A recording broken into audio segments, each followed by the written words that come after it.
नमस्कार दोस्तों स्वागत है पुनः आपका हमारे YouTube चैनल पर। जैसे कि साथियों पता है आपको, हम लगातार प्रीवियस ईयर के जो पेपर हुए उनके प्रश्न करा रहे हैं। यदि बात करते हैं इस क्वेश्चन की, तो एक क्वेश्चन जो है कई बार कई एग्जामों में पूछा जा चुका है। ऐसा नहीं है कि जो लास्ट का यूपी पीईटी का जो एग्जाम हुआ था उसमें पूछा गया है, नहीं, इसके अलावा भी अन्य कई प्रश्नों में पूछा गया है। जहां पर क्वेश्चन नंबर 34 है, 33 तक हमने करा दिया था। इस क्वेश्चन के बाद एक क्वेश्चन इस सीरीज का और बचेगा। उसके बाद जो नेक्स्ट शिफ्ट है, शिफ्ट 2, जो कि सेकेंड मीटिंग का पेपर है, उसके गणित के पोर्शन हम कराएंगे। ठीक है, अब बढ़ते हैं इस प्रश्न की ओर। तो हमसे ये प्रश्न क्या कहता है? हमसे ये प्रश्न साथियों कहता है कि कोई वस्तु है, हम नॉर्मली बेच रहे हैं उस वस्तु को। जैसे कि ये मार्कर हमारे पास है और इस मार्कर को हम बेच रहे हैं 5 रुपए में, और ऐसे मेरे मार्कर मान लीजिए मैंने 10 मार्कर बेचे हैं। वहीं पर यदि मैं इसका मूल्य 4 रुपए कर दूं, तो क्या जो मार्कर की बिक्री है, बिक्री अधिक होगी या कम होगी? क्योंकि जब मूल्य घटेगा तो बिक्री, जाहिर सी बात है कि अधिक होगी, तो अधिक बिक्री होगी। तो बढ़ते हैं इसी प्रश्न की तरफ। तो वही प्रश्न हमसे कह रहा है। इस प्रश्न को हम दो तरह से सॉल्व करेंगे। पहला हम बेसिक इसका समझ लेते हैं। इसका सलूशन सबसे पहले हम हल इसको करते हैं बेसिक से। कह रहा है टीवी सेट का मूल्य 30% घटाने पर। अब मान लेते हैं कि टीवी सेट का मूल्य, पहली चीज हमको दिया गया है, एक तो है टीवी सेट का मूल्य 30% क्या है, घटा दिया है। ठीक है, वही कह रहा है उसकी बिक्री कितनी बढ़ गई है। अब जो बिक्री है वह बढ़ गई है कितनी, 20% में वृद्धि हो गई है। दो चीजें हो गई हैं। पहले हम मान लेते थे कि जो टीवी का मूल्य है, जो टीवी का विक्रय मूल्य है, जो टीवी बेच रहे थे, ठीक है, तो टीवी का मूल्य हमने मान लिया कि x रुपए है। तो कुल टीवी हमने कितनी बेची, बिक्री कितनी हुई, हमने मान लिया कि बाई बिक्री हुई। जब टीवी का मूल्य कितना था, x रुपए था, तो बाई हमने बेच दी। ठीक है, तो यहां से टीवी का जो कुल विक्रय मूल्य, टीवी का कुल जो विक्रय मूल्य होगा, विक्रय मूल्य बराबर क्या होगा, x बाई रुपए होगा। ठीक है, इतनी बात आपके क्लियर हो गई। ठीक है, एक चीज आपको और पता होगा कि जब हमसे बात कर रहा है कि उस पर क्या प्रभाव पड़ेगा, बढ़ेगी या घटेगी, इसका मतलब लाभ पर प्रभाव होगा या हानि पर होगा। तो आपने फार्मूला पढ़ा है एक तो हानि का। हानि कब होगी, जब क्रय मूल्य ज्यादा हो किससे, विक्रय मूल्य से। ठीक है, और लाभ कब होगा, लाभ जब होगा जब विक्रय मूल्य ज्यादा हो किससे, क्रय मूल्य से। इतनी आपको बात क्लियर होनी चाहिए, आपको पता होगा।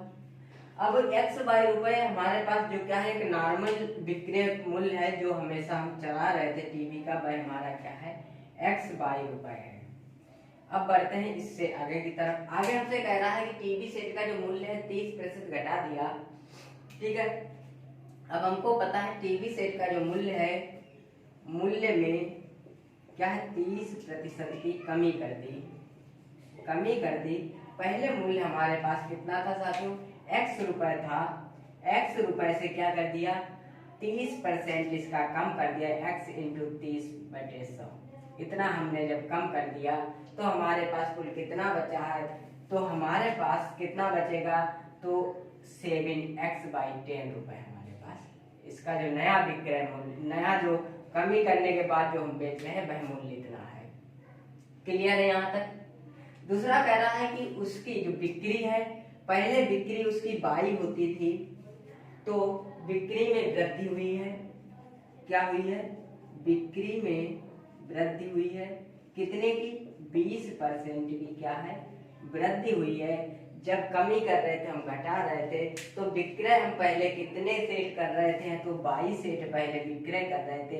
अब उसमें वृद्धि कितनी हो गई है, 20% की, तो 22 का 20% हमने इसमें जोड़ दिया, कितना हो गया, 6/5। ठीक है, क्लियर है यहाँ तक आपको? अब बढ़ते हैं सीधे आगे की तरफ कि अब जो कुल एक नया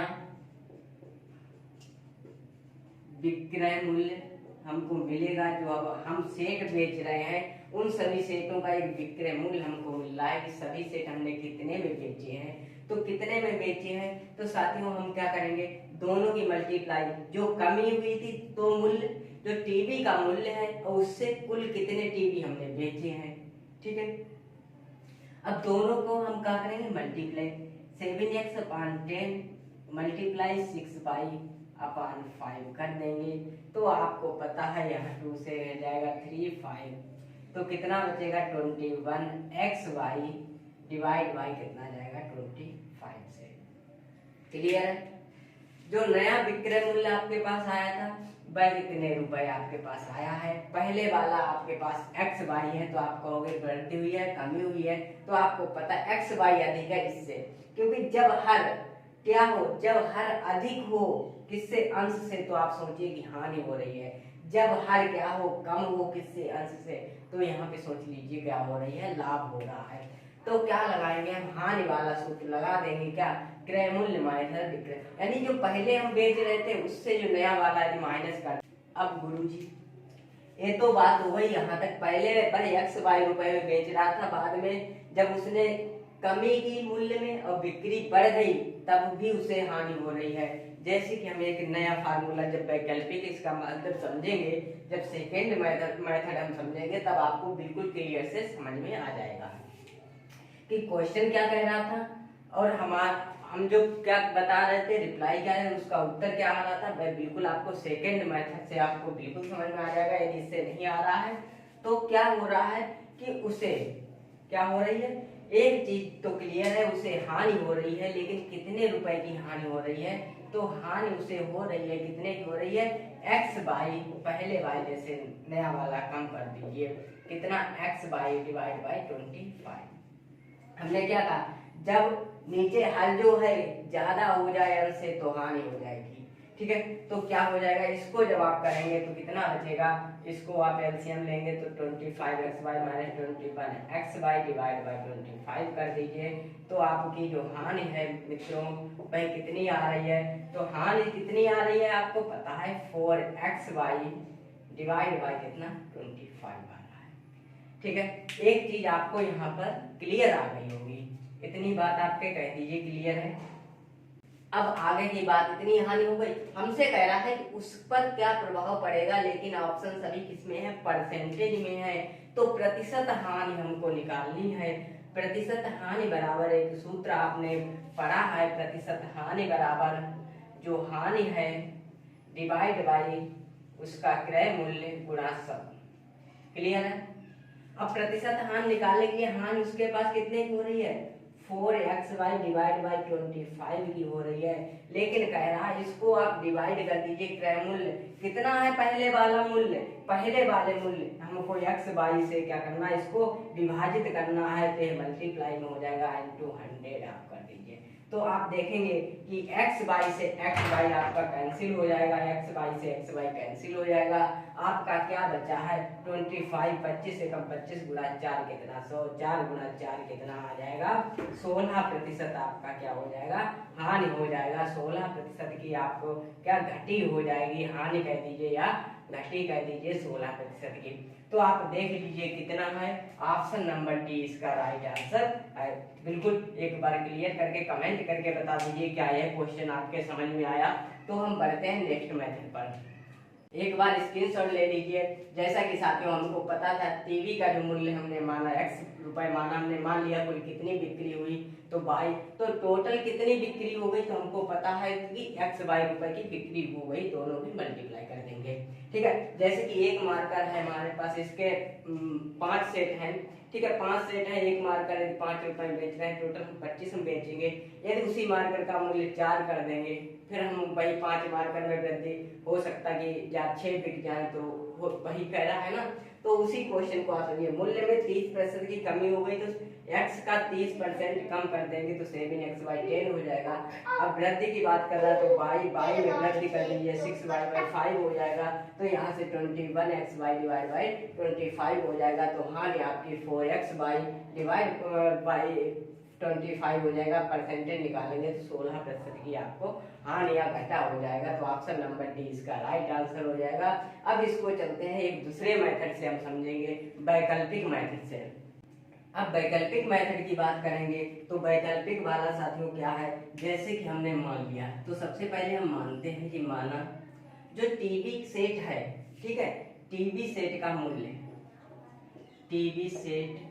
का मूल्य हमने मान लिया कितना है, 100 रुपए है। कितना रुपए मान लिया, 100 रुपए है। एक टीवी सेट का मूल्य 100 रुपए है। अब कह रहा है कुल टीवी सेट हमने क्या है, कुल कितनी बिक्री की, कुल बिक्री कितनी की है, हमने की है, मान लेते हैं कि 100 टीवी हमने बिक्री कर दी है। तो यहाँ से हमको कुल कितना रेवेन्यू प्राप्त हुआ, तो यहाँ से कुल, ठीक है, यहाँ से हमको कुल बिक्री मूल्य कह सकते हैं इसको, जो कि हमको क्या है, 100 सेट है हमारे पास, ठीक है, टीवी के जो सेट हैं वह हमारे पास 100 हैं, ठीक है। तो सेट हमारे पास 100 है, लेकिन एक सेट हम बेच रहे हैं 100 रुपए में, तो कितना रुपए हमको प्राप्त होगा, कहोगे गुरुजी 100 की 100 से मल्टीप्लाई कर दीजिए तो 10,000 रुपए जो है हमको प्राप्त हो जाएगा। ठीक है, यहाँ तक क्लियर हो गया। अब आगे बढ़ते हैं इसी प्रश्न को लेके। कह रहा है यदि सेट का मूल्य 30% घटा दिया जाए, ठीक है। अब टीवी सेट के मूल्य में क्या हो गई है, मूल्य में कमी हो गई है, कितने की, 30% घटा दिया जाए तो 100 से हम घटा रहे हैं कितना, 100 का 30%, ठीक है, 100 का 30% घटाएंगे तो हमको कितना, 70 रुपए बचेगा, इतना है। अब आगे कह रहा है कि बिक्री की सेट में वृद्धि हो जा रही है। जो पहले हमारे पास 100 सेट बिकते थे तो अब वह सेट जो है कुल कितने बिक रहे हैं, तो बिक्री हो रहे सेट कितने हैं, टीवी के जो सेट हैं अब कितने बिक रहे हैं, कह रहा है 20% वृद्धि हो गई है। पहले 100 बिकते थे लेकिन इसमें क्या 20% की क्या हो गई है, वृद्धि हो गई है। जब वृद्धि हो गई है तो 20 बिक जाएंगे तो मतलब 120 सेट आपके बिक रहे हैं। क्लियर है, यहाँ तक 120 सेट बिक रहे हैं। तो यहाँ से प्राप्त कुल मूल्य, ठीक है, तो प्राप्त कुल मूल्य आपका कितना हो जाएगा, 120 सेट बिक रहे हैं, एक का मूल्य 70 है तो 120 गुणा 70 तो कितना हो जाएगा, 8400। यहाँ तक क्लियर है। पहले 10,000 रुपए में बिकते थे, लेकिन अब वो जब कह रहा है मूल्य कम कर दिया, सेट ज्यादा बिकने लगे तो 8400 में कुल सेट जो है बिक रहे हैं, ठीक है। तो कह रहा है कि क्या जो मूल्य है, अब जो नया वाला मूल्य है वह पहले से कम है, ज्यादा, कहोगे कम है, क्यों, पहले 10,000 रुपए मिल रहे थे अब वहां पे 8400 मिल रहे हैं, तो आप कहोगे कितने कम, ठीक है। तो कमी आप कितनी बताओगे, कहोगे 10,000 से हम माइनस कर देंगे कितने, 8400 को माइनस कर देंगे तो हमारे पास 1600 की कमी आ गई है, 1600 की कमी आ गई है। अब कह रहा है कि जो प्रभाव पड़ेगा प्रतिशत में पूछा गया है, तो इसमें क्या रहेगा, कमी प्रतिशत आप निकाल लीजिए। कमी प्रतिशत का मतलब यार जो हानि कह लीजिए, तो हानि कितने की हो रही है, हमको 1600 की हो रही है, लेकिन कितने पे हो रही है, 10,000 पे हो रही है। पहले 10,000 मिल रहा था, प्रतिशत में बदलने के लिए 100 से मल्टीप्लाई कर देंगे। इसको हल कर लीजिए, कहोगे 1 0 से 1, 2 0 से 2 0 कैंसिल, इस वाले 2 0 से 2 0 कैंसिल, कहोगे कितना, 16% आपकी क्या हो रही है, घटी हो रही है, 16% की कमी हो रही है या घटी हो रही है। तो यही इस प्रश्न का उत्तर है। तो साथियों ये दोनों मेथड उम्मीद है आपको पसंद आ गए होंगे। प्लीज यदि आपको यह वीडियो पसंद आए प्लीज इसको अधिक से अधिक शेयर कीजिए, लाइक कीजिए तथा चैनल को सब्सक्राइब बस कर दीजिए। Thanks for watching.